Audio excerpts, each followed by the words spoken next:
দেখো আরো কতগুলো ফ্রেজাল ভার্বস আমি লিখেছি, এগুলো কেমন ভাবে করব। অ্যারাইভ মানে কি? পৌঁছানো।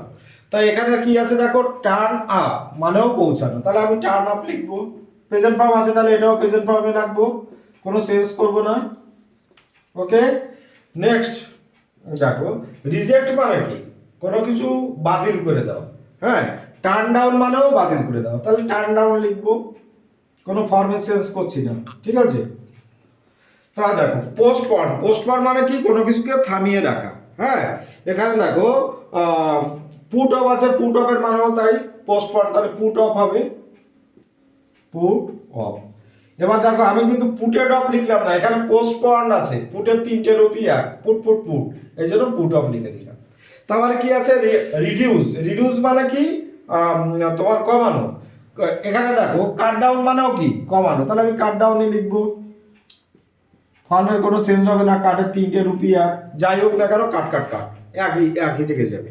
তারপর কি আছে দেখো টুক কেয়ার, টুক কেয়ার মানে কি? কোনো কিছু যত্ন নেওয়া। তাই এখানে দেখো লুক আফটার মানেও তাই, দেখাশোনা করা বা যত্ন নেওয়া, তাহলে আমি এখানে টুক আছে, তাহলে এখানে কি আছে? লুক আছে, তাহলে লুকড আফটার লিখবো, পাস্ট ফর্ম লিখবো, লুকড আফটার। রাইট, আর কি আছে? কন্টিনিউড, কন্টিনিউড মানে কি? চালিয়ে যাওয়া।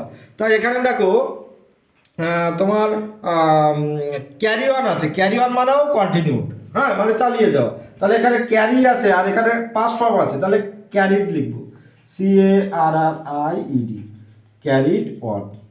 ওকে, আর কি আছে? ডিস্ট্রিবিউটেড, ডিস্ট্রিবিউটেড মানে কি? কোনো কিছু বিলিয়ে দেওয়া, এখানে কি আছে? গিভ অ্যাওয়ে মানেও বিলিয়ে দেওয়া, তাহলে কি হবে? Give away. ওকে, তাহলে এই তাহলে আমি এইখানে ক্লাসটাকে শেষ করছি, আর তোমরা ফ্রেজাল ভার্বসগুলো সব এক জায়গায় নোট করে নিও। আশা করি তোমাদের অবশ্যই মাধ্যমিকে কমন পেয়ে যাবে, আমি একদম নিশ্চিতভাবে বলছি।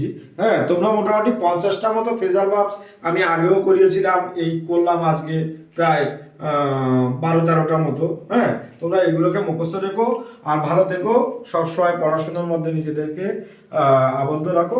Good night.